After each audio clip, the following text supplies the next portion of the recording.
Hi, I'm Jennifer, here with another Machine Minute brought to you by Baby Lock and the Symphony Machine.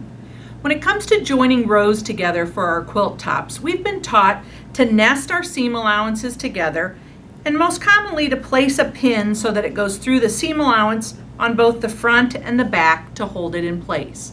But sometimes when it comes to sewing at the machine, when you join those rows together, you get just a little shift between that seam and you're not happy with how it lines up. I've got another pinning trick for you to try. It's called the stab pin method.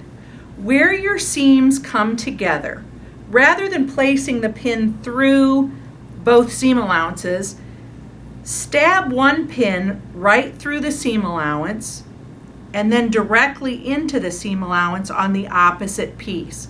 And just keep it in there straight like that.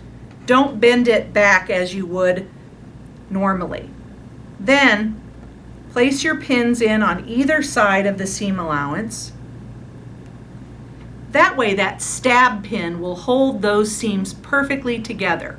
When you're ready to sit down and sew that seam, keep the stab pin in place until just before your presser foot hits that spot, and your seam should come together perfectly. Give it a try.